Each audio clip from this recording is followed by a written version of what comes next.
같이 한 마음으로 사무엘상 25장 2절의 말씀 같이 합독해 보도록 하겠습니다.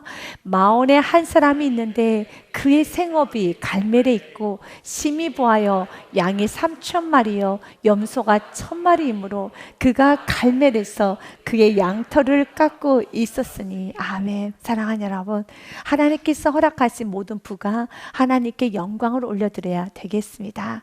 우리에게는 크고 작은 하나님의 응답이 있으며 크고 작은 하나님께서 허락하신 많은 은혜들이 있습니다. 그래서 여러분들 자주 고백합니다. 은혜였습니다. 은혜입니다. 참 감사합니다. 라고 고백을 하죠. 그렇다면, 감사를 고백했다라면, 은혜를 고백했다라면 그 은혜에 맞게 생활을 하셔야 하겠습니다.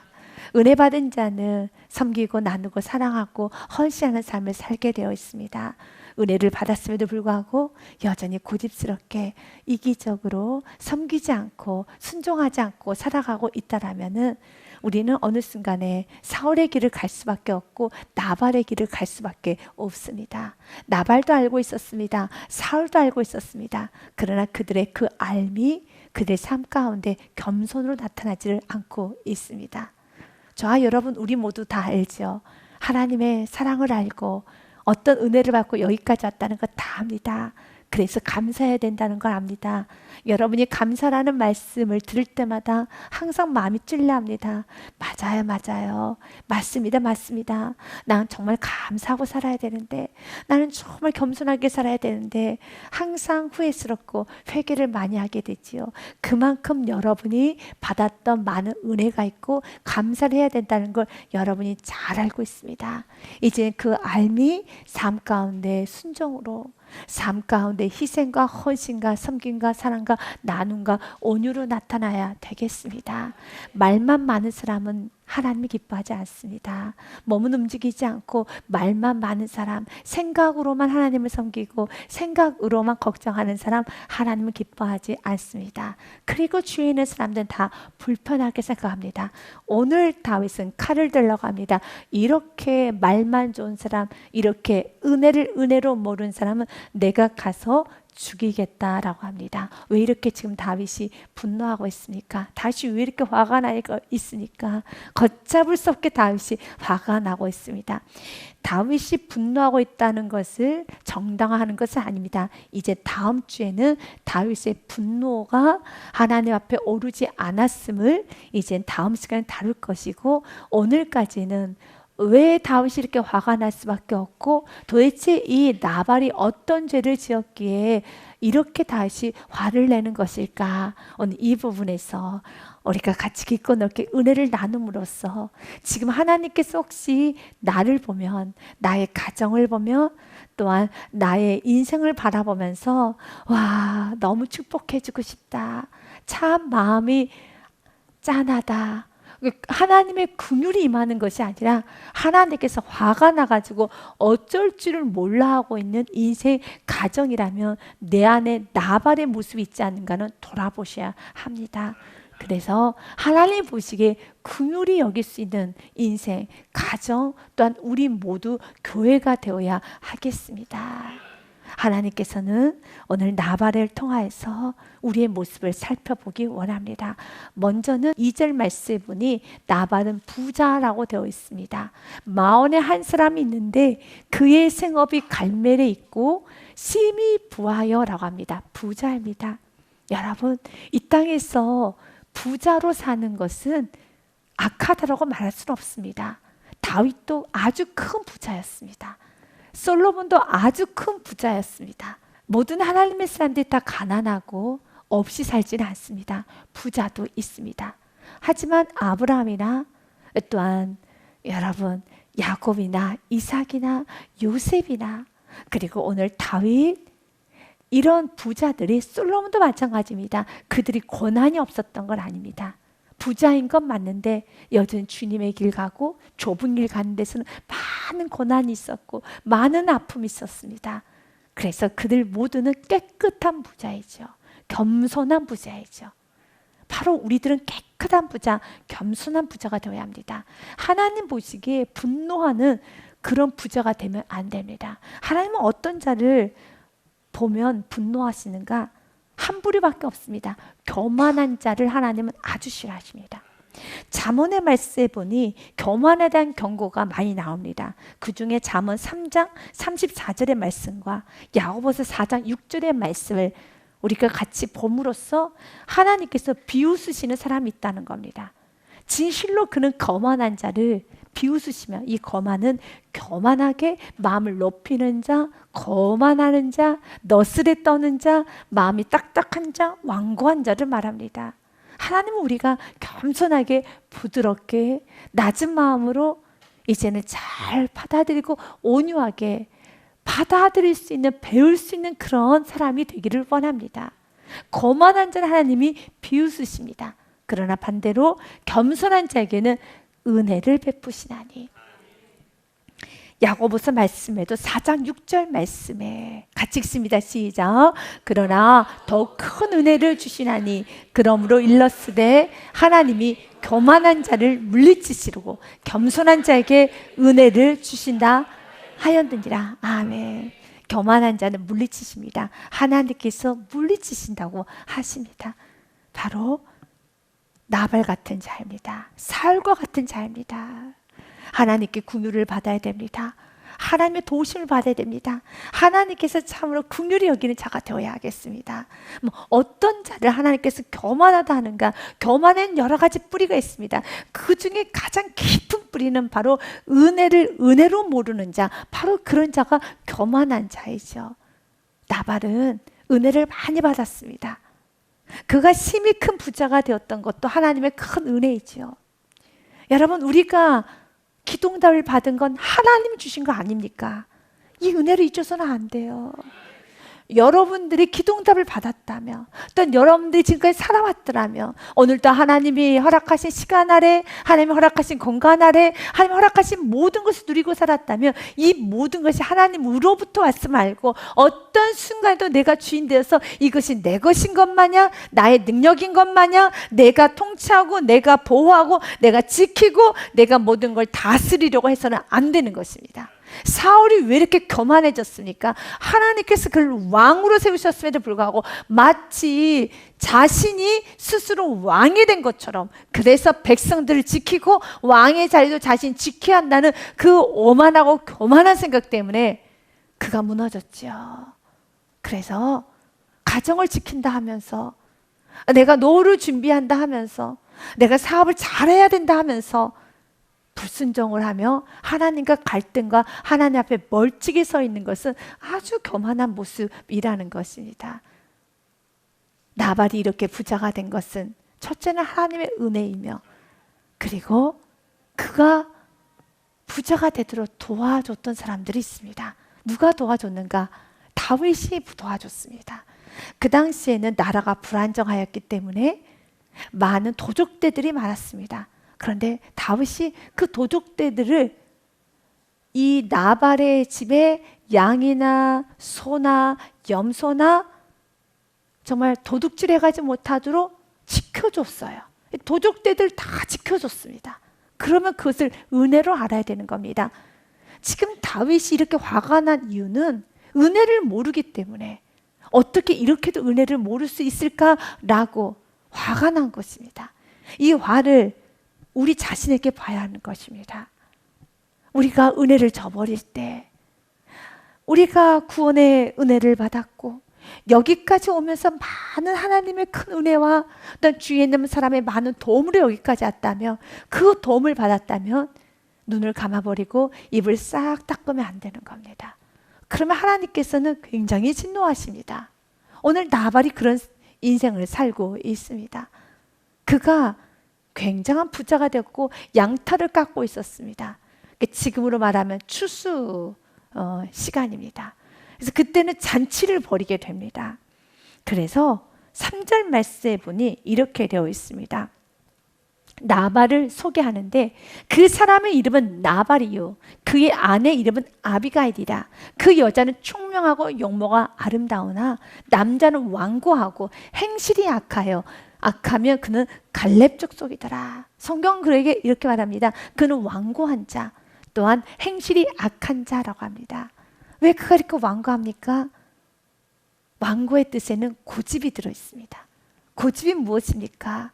자기 생각으로 가득 차 있는 사람. 하나님 우리가 고집스럽게 살기 원하지 않습니다. 자신의 생각을 버리셔야 돼요. 자신이 생각해온 틀을 버리셔야 돼요. 그러면 이 고집이 여러분을 주님께로 가까이 가고 회개하는데 무척이나 방해를 하는 것입니다. 그래서 로마서 말씀에 보니 이렇게 되어 있습니다. 2장 5절 말씀에 다만 내 고집과 회개하지 않는 마음을 따라 진노의 날 곧 하나님의 의로우신 심판이 나타나는 그날에 이 말 진노를 내게 쌓는도다 라고 했습니다. 고집이 문제라는 겁니다. 고집은 자신의 생각을 놓지 않는 거죠. 그 생각의 틀을 그대로 잡는 것이죠. 자꾸 변명 핑계 합리화만 하는 것입니다. 주님은 우리가 고집스럽게 사는 걸 원하지 않습니다. 여러분들이 정말 은혜를 받지 않고 모르면 괜찮습니다. 그러나 알고 있다면 여러분의 생각을 버리셔야 돼요. 하나님 나에게 다가올 때 알고 있다면 하나님께서 이 부분을 나에게 만지시고 관여하시고 이 부분을 내려놓기 원한다면 그 부분에 있어서 고집을 피우면 안 되는 것입니다. 지금 나발이 그리하였고 사울이 그리했습니다. 우리가 24장 마지막 부분을 보고 이제 나발로 보기 원합니다. 24장 마지막 절에 보면은 사울이 다윗을 향하여 크게 웁니다. 잘못했다고 하는 말이 있습니다. 다윗이 사울에게 이같이 말하기를 마침에 이 말은 다윗이 사울을 죽이지 않고 사울의 옷자락은 베고 용서해 주면서 왜 이러십니까? 사울 왕이시여 정신 좀 차리십시오. 왜 이러십니까? 라고 그에게 간절히 호소를 했습니다. 정신을 좀 차리도록 이성으로 깨달을 수 있도록 하나씩 다 가르쳐 주었습니다. 그리하였더니 그 말을 듣고 정신이 차려진 겁니다. 그래서 그가 울면서 이렇게 말합니다. 사울이 이르되 내 아들 다윗아 이것이 내 목소리냐 하고 소리를 높여 울며 달쓰게 이르되 나는 너를 학대하되 너는 나를 선대하니 너는 나보다 의롭다라고 말합니다. 지금 사울이 무엇을 알고 있습니까? 자신 다윗을 학대하고 있다는 것을 안 것입니다. 알면 멈춰야 돼요. 사랑하는 여러분, 사울은 알고 있어요. 자신이 지금 학대하다는 것을 알고 있습니다. 또한 18절 말씀에 보니 이렇게 되어 있습니다. 내가 나 선대한 것을 오늘 나타냈으니 여호와께서 나를 내 손에 넘기셨으나 내가 나를 죽이지 아니하였도다. 이것도 알고 있습니다. 또 무엇도 알고 있는가? 20절 말씀에 보니 보라 나는 내가 반드시 왕이 될 것을 알고 이스라엘 나라가 내 손에 견고히 선 것을 아노니 라고 했습니다. 그렇습니다. 그는 알고 있습니다. 그러나 그 알미 삶 가운데 순종으로 가지를 못합니다. 그래서 이제는 우리 안에는 고집이 벌어져야 됩니다. 여러분, 잠언 29장 1절 말씀에 보면은 이런 말씀이 있어요. 자주 책망을 받으면서도 사울과 같이 또한 나발과 같이 자주 책망을 받으면서도 목이 곧은 사람은 갑자기 패망을 당하고 피하지 못하리라. 이 목이 곧는다는 것을 세번역에 보니 고집이라고 되어 있습니다. 책망을 자주 받으면서도 고집만 부리는 사람은 갑자기 무너져서 회복하지 못한다. 오늘도 기도하세요. 하나님, 내 안에 있는 이 무서운 고집 오늘도 끊어내 주시고 고집스러운 사람이 아니라 순종의 사람이 되겠습니다. 아멘. 이것은 여러분에게 너무 좋아요. 여러분이 원하시면 주님께서 이 은혜를 부어주실 것입니다. 원하시면 되는 겁니다. 지금 내가 이 고집을 끊어내고 순종으로 가기 원합니다. 잠언 22장 3절 말씀에도요, 슬기로운 자는 재앙을 보면 숨어 피하여도 어리석은 자는 나가다가도 해를 받느니라. 여기서 어리석은 자를 세번역에 보면 고집이라고 해석을 합니다. 슬기로운 사람은 재앙을 보면 숨고 피하지만 어수룩한 사람은 고집을 부리고 나아가다 화를 입는다. 우리가 볼 때 어수룩한 사람을 좀 착한 사람, 또한 여러분 굉장히 이렇게 욕심도 없고 참 저 사람은 어수룩해. 그리고 스스로도 어수룩하단 말을 많이 합니다. 나는 세상 물정 잘 몰라요. 어수룩해요. 그런데 이 어수룩한 사람이 고집을 부리면 길이 없어요. 왜요?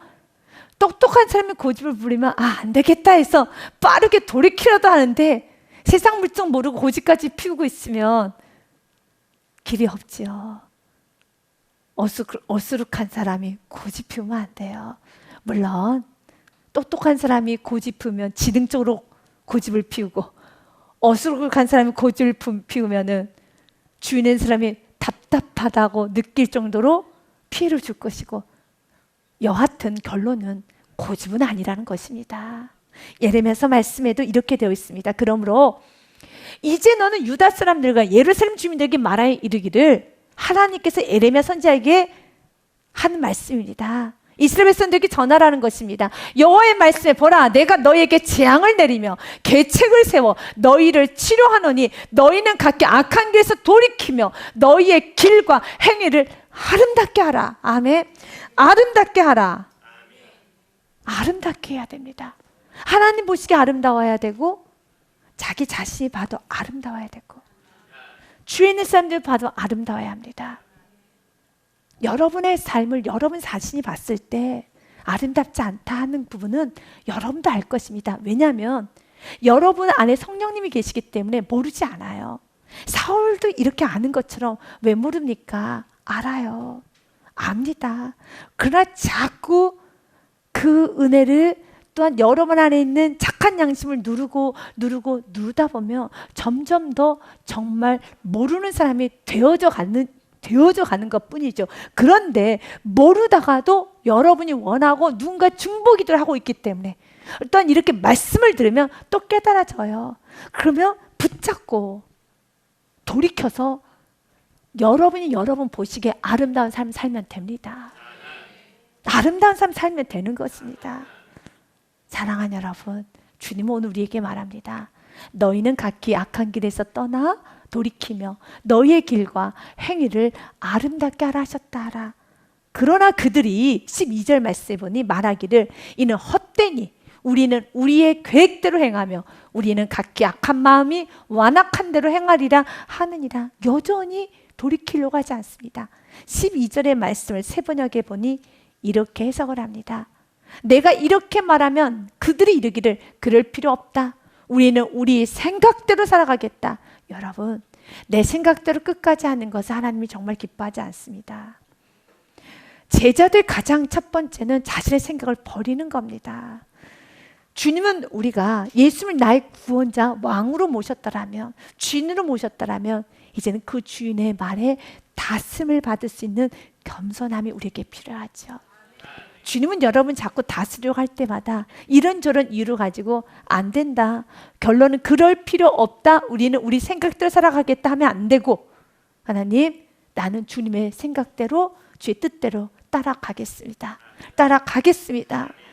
여러분 안에 아직도 남아있는 교만이 슬금슬금 올라올 때마다 사도 바울이 고백한 것처럼 자기 자신을 쳐서 복종시키는 마음으로 이제 입술을 하나님의 다스림을 받으시고, 언어와 생각과 행동과 결정의 모든 것을 하나님 다스림을 받아 보십시오. 이러면 여러분의 삶이 아주 유쾌해질 것입니다. 내가 이렇게 말하면 그들은 이르기를, 그럴 필요 없다. 우리는 우리 생각대로 살아가겠다.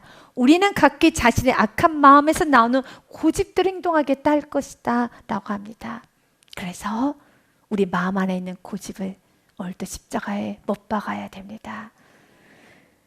사울은 아주 잘합니다. 그러나 그 고집을 버리지 아니했었을 때 점점 그는 더 완악해져 가는 것처럼, 나발도 그렇습니다. 그는 완고한 자라고 말합니다. 또한 그의 행실이 악한 자라고 말합니다. 그러면서 그 행실이 얼마나 완고하고 악한가 구체적으로 말씀에 기록이 되어 있는데요.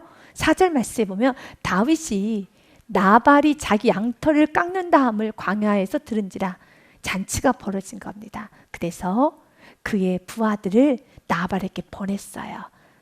그래서 먹을 것을 가져오라고 말을 합니다. 5절 말씀에 보니 다윗이 이에 소년 10명을 보내며 그 소년들에게 이르되, 너희는 갈멜로 올라가 나발에게 이르되 내 이름으로, 다윗의 이름으로 그에게 문안하고, 그 부하게 사는 자에게 이르기를, 너는 평강하라. 축복을 빌어주는 것이죠. 내 집도 평강하라. 내 소유의 모든 것도 평강하라. 축복입니다. 그래서 축복이 선포될 때 축복을 그대로 받을 수 있어야 되는 겁니다. 하나님께서 오늘도 우리에게 축복의 메시지를 전합니다. 모든 메시지 다 축복입니다. 그런데 하나님께서 은혜를 주시고 축복을 주시고 관여 들어가면 모든 걸 다 뒤집는 것이 아니라 오늘 나발처럼 어리석어요. 그때 6절 말씀을 잡아야 되는데 이 교만이 여러분 아주 그냥 하지 말아야 될 정말 이름이 딱 나발처럼 나불나불하는 말을 합니다. 정말 아주 나불나불한 말을 합니다. 그가 이렇게 말을 하는 거예요. 다윗을 조롱하는 말을 합니다. 여러분, 은혜를 뒤집으면 안 돼요. 그래서 혀를 금할 수 있어야 되는 것입니다. 여러분, 지금 나발이 다윗에게 뭐라고 말씀하는 줄 아십니까? 이렇게 말을 합니다. 10절 말씀에 보니 나발이 다윗의 사환들에게 대답해 이르되 다윗이 누구야? 이세 아들은 누구냐? 요즘에 각기 주인에게서 억지로 떠나는 종이 많도다. 여러분, 지금 도적대 취급을 합니다. 내가 어찌 11절 말씀에 보니 어찌 내 떡과 물과 내 양털 깎는 자를 위하여 잡은 고기를 가져다가 어디서 왔는지도 알지 못하는 근본도 모르는 자들에게 주겠느냐? 여러분, 매를 벌어요. 매를 법니다. 그래서 성경 말씀에 보면 잠언 14장 3절 말씀에 보니 미련한 자는 교만하여 입으로 매를 자청하고 매를 번다는 말이죠. 지혜로운 자의 입술은 자기를 보존하느니라. 마음이 교만하면 그 입이 다스려지지가 않아요. 입이 저주스러운 말을 쏟아낸다는 겁니다. 결국 성경에서는 이 나발에는 관심이 없습니다. 나발은 죽습니다. 성경은 나발을 치워버립니다. 의미도 안 둡니다. 하나님은 이 나발의 이러한 사건을 통하여 우리 안에 있는 나발을 보고 제거하기 원합니다. 혹시 우리 안에도 이렇게 은혜 앞에서 그 은혜가 얼마나 크고 위대하고 우리가 지금 듣고 있는 이 말씀이 얼마나 우리 인생에 큰 축복이 임할 말씀이고 큰 격려고 큰 위로고 또한 큰 하나님의 놀라운 권면이고 또 놀라운 하나님의 책망인 것을 모르고 조금 배불렀다 해서 조금 여러분 가지고 있다 해서 이렇게 나발처럼 매를 벌면 안 되죠. 그러면 안 되는 거예요. 축복을 받을 수 있는 가정이 되고 심령이 되셔야 돼요. 그래서 오늘 이런 말씀 듣고 미리미리 기도하시면 돼요. 하나님, 이 나발의 말씀을 두렵고 떨림으로 받으면 되는 겁니다. 하나님, 내 인생에 이런 나발처럼 말하지 않게 하여 주옵소서. 한 번 더 잠언 18장 21절 말씀을 우리 보겠습니다. 같이 읽습니다. 시작. 죽고 사는 것이 혀의 힘에 달렸나니 혀를 쓰기 좋아하는 자는 혀의 열매를 먹으리라. 아멘. 맞습니다. 하나님, 내 입술을 다스려 주시옵소서. 그 일을 했으면 그렇다면 우리의 마음이 바뀌면 혀가 잘 다스려집니다. 마음이 변하지 않은 채 그 혀는 다스리기가 무척 어렵습니다. 그렇기 때문에 오늘 말씀을 듣고 하나님, 내 안에 있는 나발을 다 제거하여 주사 하나님, 나도 모르는 내 안에 나발들이 자랄 때마다 오늘 말씀을 통하여 완전히 싹싹싹싹 깨끗하게 제거하여 주시옵소서. 우리 조금 더 구체적으로요 보겠습니다. 하나님, 첫 번째로 축복이 선포될 때 그 평강이 선포될 때 평강을 그대로 받을 수 있게 하여 주시옵소서. 나발처럼 거만하여서 이렇게 거만하여서 그 모든 평강을 뒤집지 않게 하여 주시옵소서. 지금 다윗은 뭐라고 말을 합니까? 그에게 무난하면서 이렇게 말하라는 겁니다. 6절 말씀에 보니 그 부하게 사는 자에게 이르기를 너는 평강하라. 내 집도 평강하라. 내 소유 모든 것도 평강하라. 아멘. 이렇게 말씀 선포된 우리는 어떻게 반응해야 될까요? 아멘. 감사합니다. 고맙습니다. 이렇게 가셔야 되는 겁니다. 그런데 이렇게 평강이 선포되었고 7절에 내게 양털 깎는 자들이 있다 함을 이제 내가 들었노라. 내 목자들이 우리와 함께 있었으나 우리가 그들 해하지 아니하였고 그들이 갈멜이 있는 동안에 그들 것을 하나도 잃지 아니하였으니 이렇게 내가 너희를 도와줬잖아 라고 하나씩 은혜를 읊으면서 말을 하라고 전달했습니다. 그래서 8절 말씀에 내 소년들에게 물으면 그들이 내게 말하리라. 그런즉 내 소년들이 내게 은혜를 얻게 하라. 우리가 좋은 날이 왔은즉 내 손에 있는 대로 내 종들과 내 아들 다윗에게 주기를 원하노라 하더라. 아멘. 아멘. 여러분, 지금은 좋은 날이 왔습니다. 좋은 날이 올 때는 그 좋은 걸 누리실 수 있어야 돼요. 지금까지 은혜로 왔고 은혜의 열매가 주렁주렁 맺어져서 모두 다 하하호해야 될 때, 그때 꼭 초를 치는 경우가 있죠. 하하호하면서 기분 좋게 진짜 잔치가 벌어져야 돼요. 아멘. 잔치가. 지금까지도 열심히 살아서 크고 작은 은혜를 받고 여기까지 왔는데, 이렇게 폭발적인 은혜의 잔치가 좋은 날이 올 때는 여러분도 누려야 되는데, 꼭 좋은 날 때 혼자 울거나 짜증내거나 혼자 여러분 시험 드는 그런 경우가 있어요. 있습니다. 우리 주님 오늘 말합니다. 이것 또한도 버려야 되는 어둠이에요. 열심히 기도하고 오셨어요. 열심히 은혜로 살아왔어요. 그래서 주님께서 좋은 날을 주시면 그 좋은 날 때는 기분 좋게 누려야죠. 그런데 누리지를 못해요. 무엇을 잊어버렸기 때문에요. 은혜를 잊어버리면 이 좋은 날에 다윗과 원수가 돼요. 오히려 그 전에는 좋았어요. 다윗에게 감사했었겠죠. 다윗에게 너무 고마워했었겠죠. 그런데 이 잔치날에 최고로 좋아서 오히려 다윗과 더 깊은 관계를 맺어서 앞으로 1년, 2년, 5년, 10년 더 안전하게 행복하게, 만약 다윗과 지금 이 순간에 더 좋았더라면 다윗은 곧 통일왕국의 왕이 됩니다. 나발의 인생은 더 좋아지죠. 아멘. 다윗은 은혜를 잊지 않는 성품을 가지고 있거든요. 그런데 이 잔치날에 바로 이 날로 인하여서 이 좋은 날에, 성경은 말합니다. 좋은 날이 왔은지, 좋은 날이 되는 축복이 있으시길 바랍니다. 좋은 날이 되셔야 됩니다. 항상 여러분이 기도 응답을 받을 때 그 응답이 좋은 날로 여러분에게 영적 유인과 더 크게 복을 향하는 축복이 있어야 됩니다. 그 모든 걸 다 뒤집으면 안 돼요. 어떤 시간도 뒤집으면 안 되는 겁니다. 미리미리 기도하셔야 돼요. 미리미리 여러분 자신을 놓고 기도하셔야 돼요. 하나님, 내가 이 좋은 날에, 이 날에 나의 교만이 이 모든 좋은 것을 다 뒤집지 않고 더 겸허하게 좋은 날에 하나님께 영광 올려드리며 그 다음으로 나아갈 수 있는 은혜를 허락하여 주시옵소서. 참 안타깝습니다. 그런데 그 나발이 그 소녀의 말을 듣고 다윗이 전했던 그 모든 평강하라는 축복의 메시지, 그리고 이 모든 은혜를 다 듣고 하는 말이 9절 말씀해 보니, 다윗이 소년들이 가서 다윗의 이름으로 이 모든 말을 나발에게 말하기를 마침에 그때 곧바로 하는 말이, 다윗의 사환들에게 나발이 대답해 이르되, 다윗은 누구며 이새의 아들 누구냐? 요즘에 각기 주인에게서 억지로 떠나는 종이 많도다. 모르겠다는 겁니다. 모르셔야 합니다.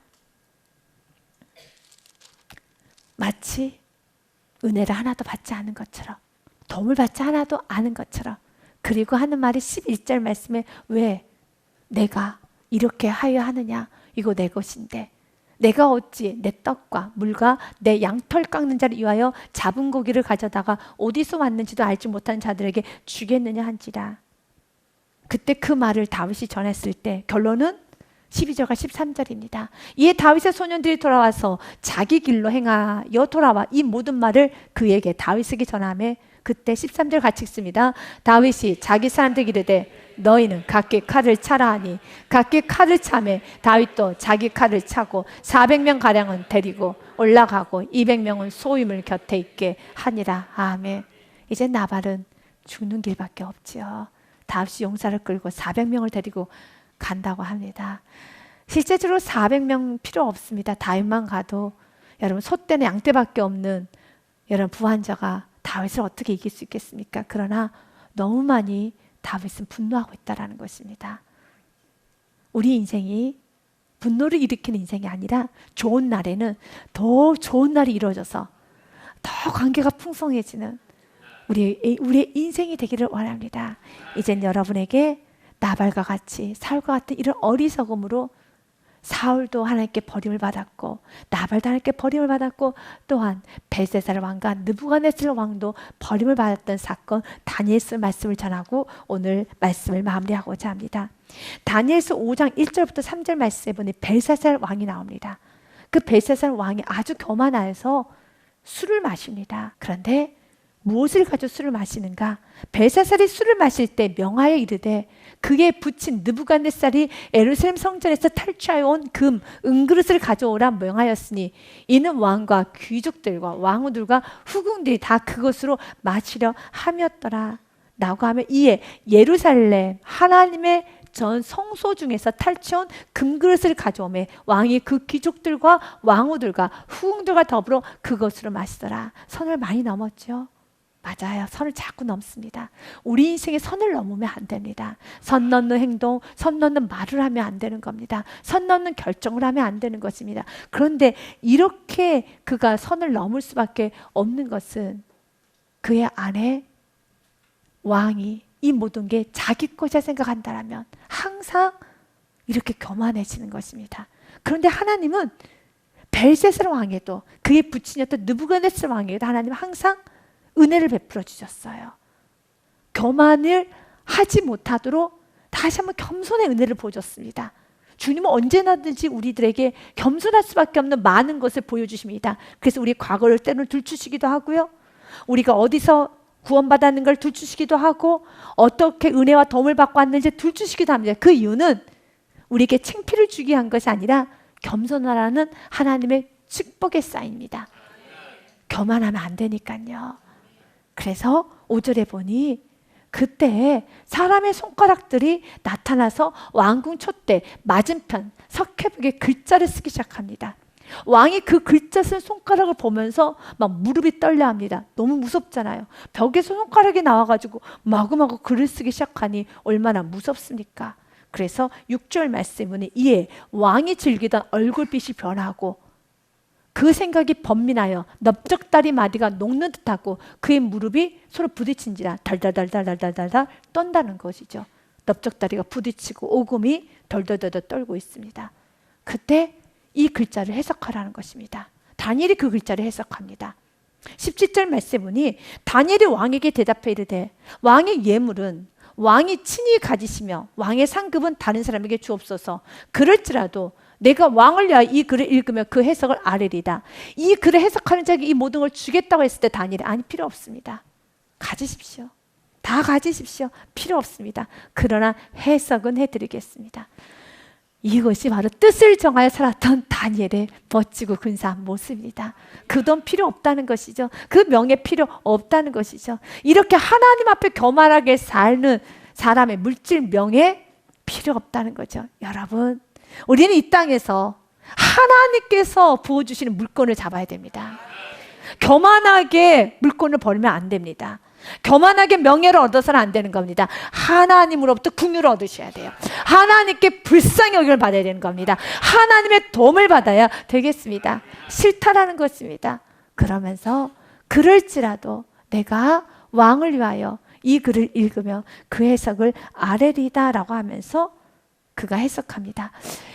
왕이여, 지극히 높으신 하나님이 왕에 붙인 느부갓네살에게 나라와 큰 권세와 영광과 위엄을 주셨고 그에게 큰 권세를 주셨으므로 백성들과 나라들과 언어가 다른 모든 사람들이 그의 앞에서 떨며 두려워했으며 그는 임의로 죽이며 임의로 살리며 임의로 높이며 임의로 낮추었더니, 그러면서 벨사살이었던 그 왕의 해석을 하기 전에 누구의 말을 하냐면 당신의 아버지 부친이었던 느부갓네살의 이야기를 합니다.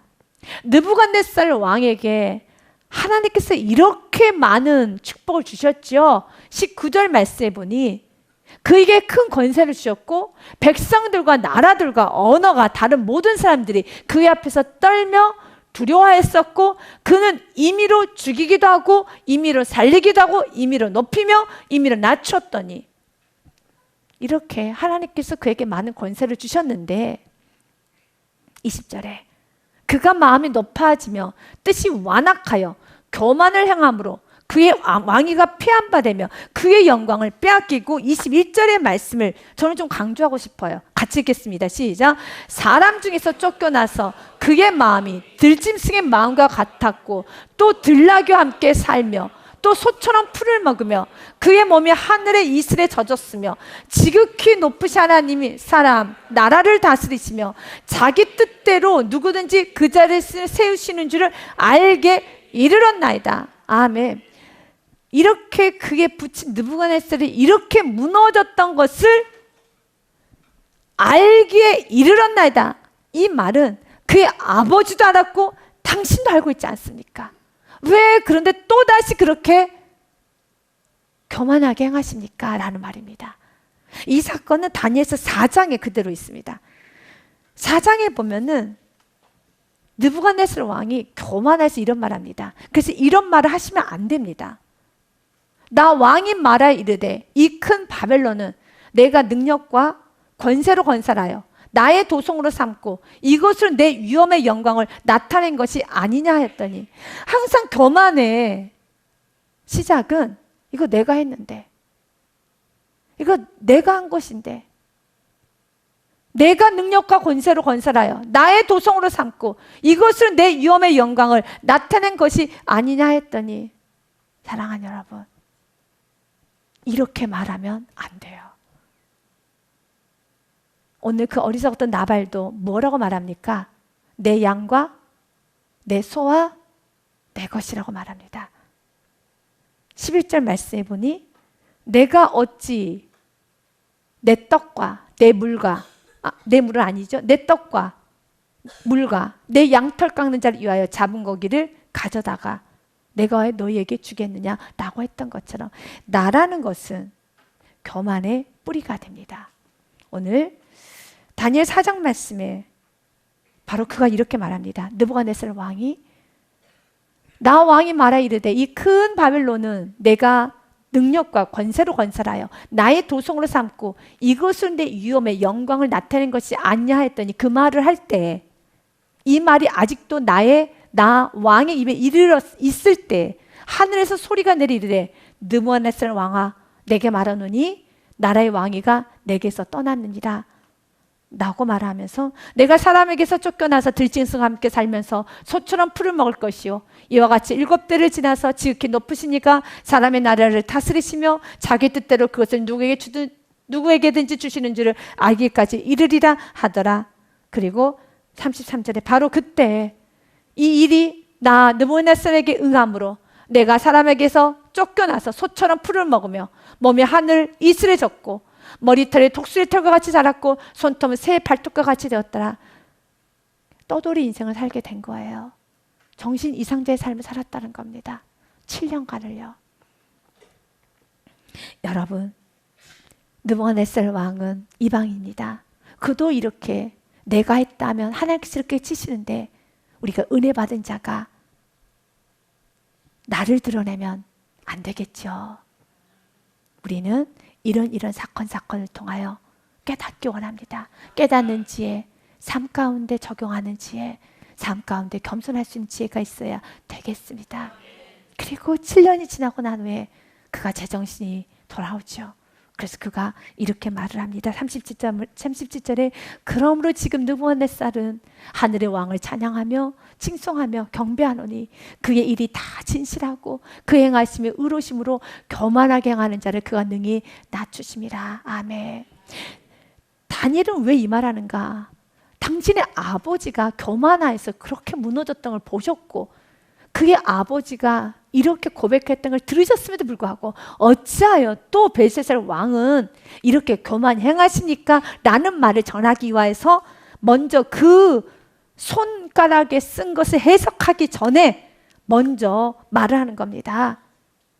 20절 말씀에 그가 마음이 높아져 뜻이 완악하여 교만을 행함으로 그의 왕위가 폐한바되며 그의 영광을 빼앗기고 사람 중에 쫓겨나서 그의 마음이 들짐승의 마음 같았고 또 들나귀와 함께 살며 또 소처럼 풀을 먹으며 그의 몸이 하늘 이슬에 젖었으며 지극히 높으신 하나님이 사람 나라를 다스리시며 자기의 뜻대로 누구든지 그 자리에 세우신 줄 알게 이르렀나이다 라는 말을 전하고 난 후에 이제 그가 해석하기 시작합니다. 22절에 벨사살 왕이요, 왕은 그 아들이 되어서 이것을 다 알고도, 아멘. 오늘 저는 계속 강조하고 싶습니다. 이것을 다 알고도 사울도 알았습니다. 나발도 알았습니다.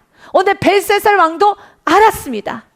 여러분이 한번 사무엘상 24장 25장 다니엘서 말씀에 이 알고도에 한번 밑줄을 끄면서 보십시오. 모르지 않습니다. 이렇게 하나님은 은혜를 주신다는 거예요. 사울도 다윗이 옳다는 걸 알았고, 나발도 알았고, 어리석었던 벨사살 왕도 알았어요. 알고도 아직도 마음을 낮추지 아니하고 23절 말씀, 도리어 자신을 하늘의 주제보다 높이며 그의 성전 그릇을 왕 앞으로 가져다가 왕의 귀족들과 왕후들과 후궁들이 다 그것을 술을 마시고, 왕이 또 보지도 듣지도 하지 못하는 금, 은, 구리, 쇠와 나무, 돌로 만든 신상들을 찬양하고, 도리어 왕의 호흡을 주장하시는 왕의 모든 길을 작정하신 하나님께는 영광 돌리지 아니한지라 라고 말을 합니다. 그리고 해석을 합니다. 이러므로 그의 앞에서 이 손가락이 나와서 이 길을 기록했나이다. 기록된 글자는 이것이니 곧 메네메네 데겔 우바르시. 그 뜻은, 그 글을 해석하건대 메네는 하나님이 이미 왕의 나라의 시대를 세워서 그것을 끝나게 하셨다 하며, 데겔은 왕을 저울에게 달아보니 부족함이 보였다 하며 라고 해석을 합니다. 사랑하는 여러분, 말씀을 정리해 봅니다. 사울도 알았습니다. 나발도 알았습니다. 느부갓네살도 알았습니다. 벨사살 왕도 알았습니다. 그 알미, 이제는 삶 가운데 순종으로 가야 되겠죠.